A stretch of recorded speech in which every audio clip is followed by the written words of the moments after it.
Aurelia, hey, what happened? The orders come in?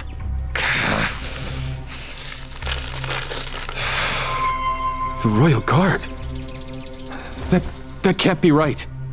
Aurelia, tell me they mixed this up. I already went to the officer in charge. He confirmed it. The orders are real. Why in the world would they stick you there? That's absurd! Everyone's seen what you can do out there. Oh, they've seen it all right, Solovei. This is how the Empire you serve pays me back. It has no use for a soldier who can think. All it needs is an obedient ornament. Something the nobles at court can parade around for their amusement. Aurelia, We swore we'd use our swords to cut down injustice. But my blade hasn't even been drawn, and already they've put a gleaming, ceremonial saber in my hand. What a perfect little farce.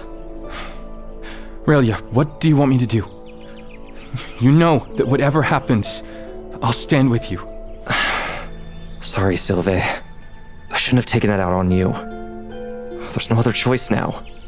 Wherever they send me, I'm not about to roll over. And once you step into your role as inspector, you'll still have plenty of ways to play this.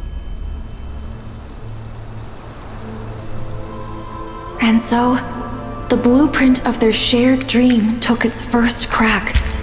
The road to Elysium seemed to fork here.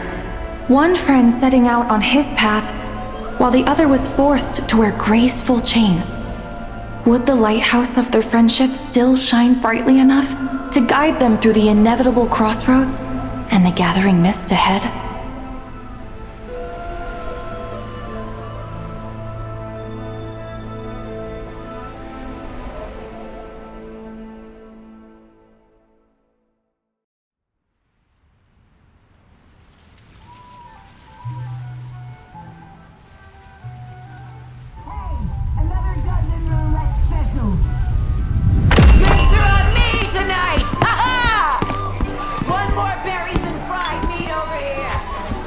Well, look who's back. Let me guess.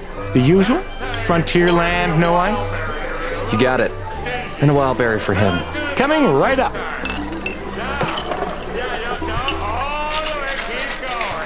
Nasha Town in Nodcry hums with its usual nighttime bustle. Meanwhile, Avrelian, who ought to be serving at the Zoppelyarny Palace, has chosen to spend the evening here instead, in the town's well-known tavern.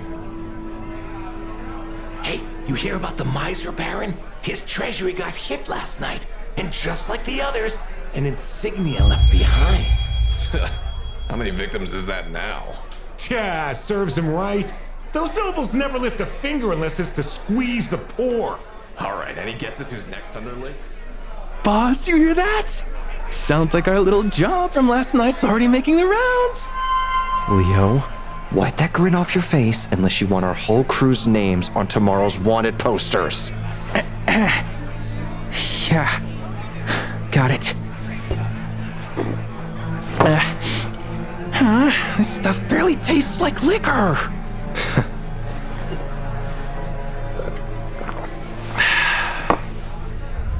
The liquor burns down Avrelian's throat, but it does nothing to ease the weight in his brow. Over a year ago, a single misstep while on duty put him on the wrong side of Grand Duke Alvis. Only Professor Rotwang's intervention before the Tsar saved him from punishment. But mercy is never given freely. In return for his life, Avrelian erased his own identity and now serves as the professor's man in the shadows. Ah, Avrelian. You see the world as it truly is. And still, you dream of building an Elysium for the shamed and humiliated.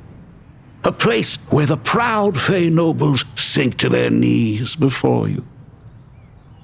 In this royal court of the Pale Star, only I, another human, can make that vision of yours a reality. Well, thank you, Professor. But what should I do? There is a treasure His Majesty has desired for many years. Bring it back, and your officer's rank will be restored, along with the honor of your knighthood. You may even be granted a noble title, an exception that would allow you to stand among the nobles outside as their equal.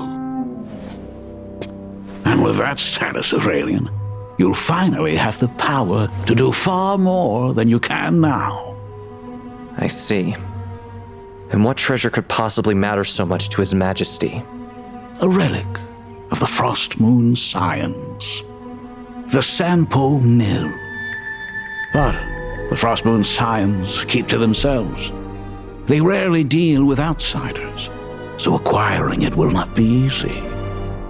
What does His Majesty want with it? That is not something you need to concern yourself with.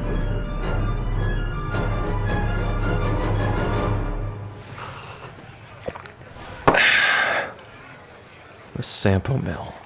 That's surprising. The same treasure hoarders giving the nobles sleepless nights, going after a tribe that wants nothing to do with the outside world. Startled by the voice behind him, Avrelian turns around.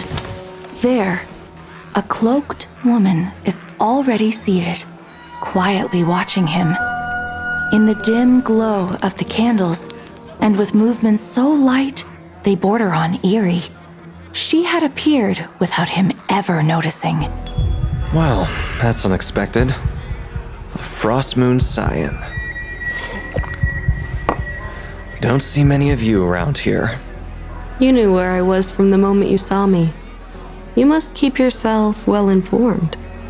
Stay somewhere long enough, and you pick up a thing or two. My name is Alia. I'm about to return to my tribe. If you're willing, perhaps we could go together. Your people rarely deal with outsiders, so that invitation is rather curious. I admire what you do. Anyone bold enough to stand against the powerful must have a sense of justice. My journey home won't be easy. I'll need someone I can rely on. Well, you clearly could use someone who knows the way. So, shall we help each other? A fair offer, I'll admit. But how am I supposed to believe it isn't a trap? This should make things clear. Your little friend got too excited earlier and it slipped out of his pocket. If I meant to turn you in, I wouldn't be here having this conversation. Nodcry's guards would be. Avrelian glances at Leo. The young man immediately lowers his head, embarrassed. What should have been a careless mistake instead becomes the clearest proof of the stranger's sincerity.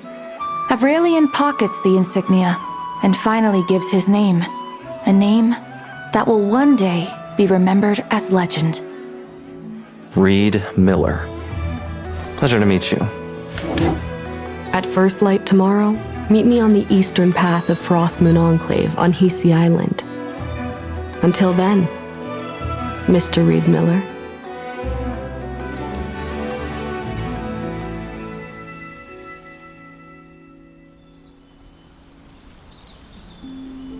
Morning birds echo through dew-covered branches, while the deeper parts of Hisi Island remain untouched by the first light of dawn.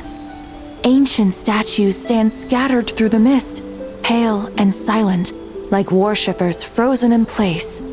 Alia arrives as promised. Without a greeting, she simply gestures for him to follow and slips behind a stone wall. Avrelian moves lightly after her, then hesitates before breaking the morning silence.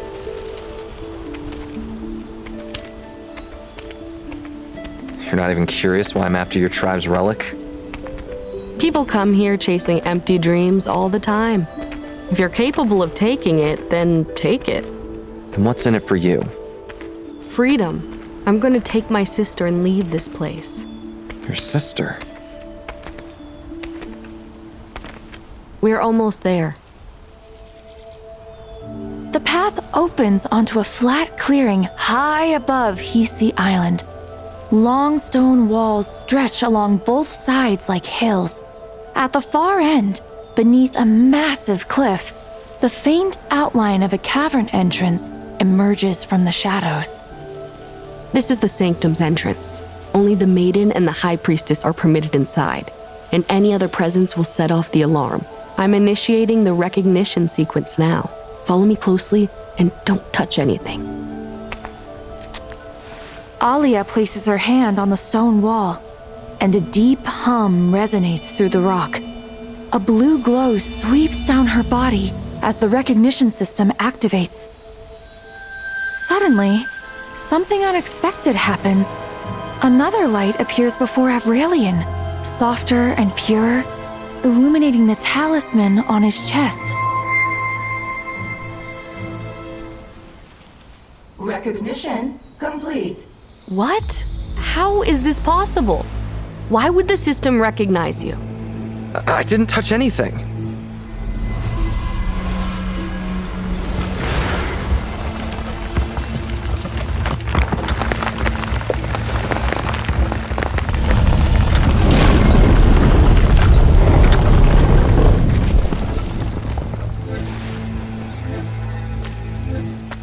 Who exactly are you?